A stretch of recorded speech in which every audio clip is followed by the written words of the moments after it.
Lectura del Santo Evangelio según San Juan.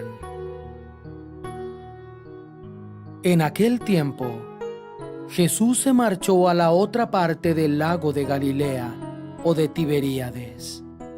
Lo seguía mucha gente porque habían visto los signos que hacía con los enfermos. Subió Jesús entonces a la montaña y se sentó allí con sus discípulos. Estaba cerca la Pascua, la fiesta de los judíos. Jesús entonces levantó los ojos y al ver que acudía mucha gente, dice a Felipe: ¿Con qué compraremos panes para que coman estos? Lo decía para tantearlo, pues bien sabía él lo que iba a hacer. Felipe le contestó: 200 denarios de pan no bastan para que a cada uno le toque un pedazo. Uno de sus discípulos, Andrés, el hermano de Simón Pedro, le dice: Aquí hay un muchacho que tiene 5 panes de cebada y un par de peces. Pero, ¿qué es eso para tantos? Jesús dijo: Decida la gente que se siente en el suelo. Había mucha hierba en aquel sitio. Se sentaron. Solo los hombres eran unos 5,000. Jesús tomó los panes, dijo la acción de gracias y los repartió a los que estaban sentados, y lo mismo los peces, todo lo que quisieron. Cuando se saciaron, dice a sus discípulos: Recoged los pedazos que han sobrado, que nada se desperdicie. Los recogieron y llenaron 12 canastas con los pedazos de los 5 panes de cebada que sobraron a los que habían comido. La gente entonces, al ver el signo que había hecho, decía: Este sí que es el profeta que tenía que venir al mundo. Jesús, sabiendo que iban a llevárselo para proclamarlo rey, se retiró otra vez a la montaña él solo. Palabra del Señor. Gloria a ti, Señor Jesús.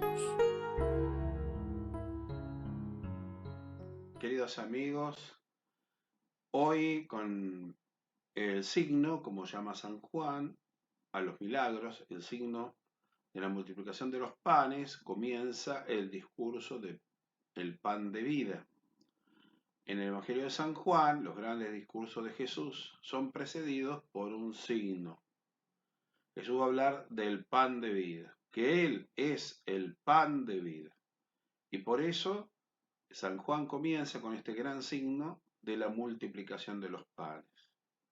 Jesús le da de comer a la multitud en vistas a que Él se va a convertir en el pan que va a alimentar las aspiraciones más sublimes, más importantes del ser humano.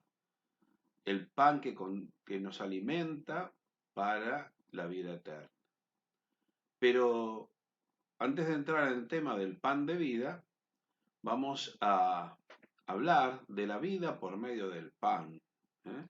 La necesidad del alimento, la necesidad del alimento que lo pedimos en el Padre Nuestro cuando decimos danos el pan de cada día. Los estudiosos del Padre Nuestro nos dicen que en esa petición hay varias dimensiones. Está el pan material, sin el cual no podemos vivir, el alimento, el sustento cotidiano de una persona, de una familia. Está el pan de la cultura, el pan de la amistad, el pan de una sociedad que se pueda vivir, que es también otro aspecto sin el cual el ser humano no se realiza. Y culmina con el tema del pan de la fe, ese pan que tenemos que pedir cada día, la fe cotidiana, la confianza cotidiana para enfrentar los problemas, para orientar nuestra vida según Dios. Por eso el tema del pan es un tema fundamental. Y como decía, vamos a hablar de ese pan que es el pan de la comida cotidiana, del desarrollo de una persona, una familia, una sociedad. El pan de la justicia, el pan de la libertad, el pan de la educación, el pan de la seguridad, todo aquello que hace a una vida más humana en el ser, en la persona, ¿no es cierto? Y yo quería citar ahora un texto del documento de Puebla. El documento de Puebla es un documento de madurez del episcopado latinoamericano. Después del Concilio Vaticano II, que culminó en el año 65, en el año 68, 1968, los obispos se reunieron en Medellín. Ahí trataron de llevar a la práctica, de aterrizar en América Latina las enseñanzas del concilio. Fue un punto de partida muy importante que movilizó toda la iglesia, no solamente de América Latina, del mundo. En Argentina tuvo su gran eco en los documentos de San Miguel, el episcopado argentino trató de aterrizar Medellín en la conferencia episcopal que se hizo en San Miguel. Y después de 10 años de Medellín, otra vez el episcopado se reunió en Puebla, México. Y ahí dio a luz el documento de Puebla, un documento que todos los que estudian la historia de la iglesia es el documento de la madurez del episcopado latinoamericano. Tomó el concilio, tomó Medellín y lo profundizó y lo sistematizó de tal manera que hicieron un documento los obispos espectacular que asombró a las universidades y a las iglesias más antiguas de Europa. ¿Qué calidad tenía la reflexión de los latinoamericanos, de la iglesia latinoamericana?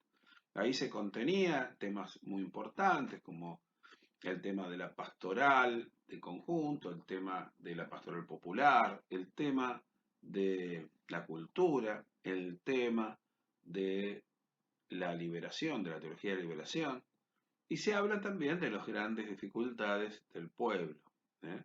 En un momento donde en América Latina se estaba disputando el predominio de las dos grandes superpotencias, los dos grandes bloques en que estaba dividido el mundo.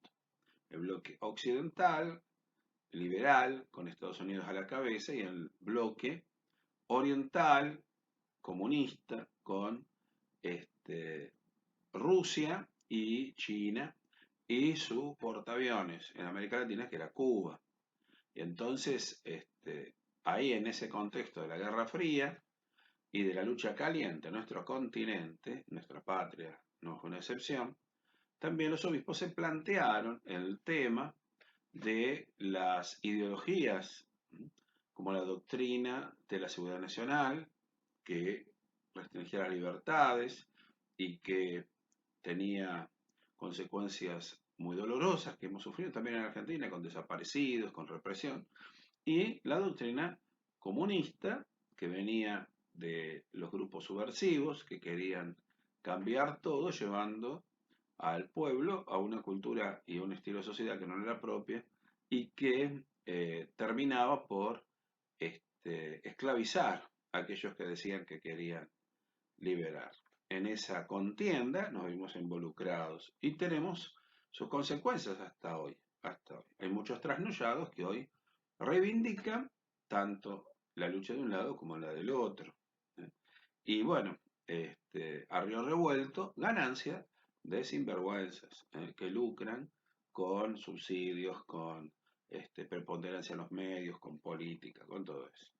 Por eso es muy importante volver a estos documentos, sobre todo a los jóvenes se los recomiendo, para que se den una idea del clima en el que se vivía, el clima que vivía la iglesia, que vivía la sociedad, que vivía la realidad mundial y latinoamericana. Si uno va al documento de Medellín, documento de Puebla, lo va a comprender muy fácilmente. Y después pueden hablar con papás, con los abuelos, pueden hablar, y ellos les van a contar cómo se vivía, cómo era una situación tan calamitosa en la que se vivía. donde una solución, en vez de ser solución, era todavía peor a lo que había antes. Y bueno, así hemos llegado a la realidad de hoy, una terrible decadencia. No solamente económica, moral, también una decadencia en el aspecto dirigencial, en todos los aspectos. Tenemos una verdadera miserabilidad de dirigentes, son miserables, miserables los dirigentes. Y por eso es muy importante abrir los ojos y movernos no con el corazón solamente, con la cabeza y formar una nueva camada de dirigentes que tengan los pies en la tierra, que tengan el corazón en la gente y que tengan la cabeza en los libros, en la educación, porque es muy necesario que gente que se capacite, pero que tenga sentimientos y que abreve de la realidad, que dirija el país, que dirija el país, con grandes valores morales, que es lo que está faltando sobre todo. No podemos negar que nuestros dirigentes no sean inteligentes, lo que pasa es que la inteligencia la usan para el mal. ¿eh? Por eso quería compartir con ustedes en el tema este de hoy, la multiplicación de los panes, un par de números del documento de Puebla, este documento tan hermoso, de los años 70, fin de los años 70, que dice así: ante el clamor por la justicia, número 87, desde el seno de los diversos países del continente, está subiendo hasta el cielo el clamor cada vez más tumultuoso e impresionante. Es el grito de un pueblo que sufre y que demanda justicia, libertad, respeto a los derechos fundamentales del hombre y de los pueblos. La conferencia de Medellín apuntaba ya, hace poco más de 10 años, a la comprobación de estos hechos. Un sordo clamor, decían los obispos en Medellín, brota de millones de hombres pidiendo a sus pastores una liberación que no les llega de ninguna parte.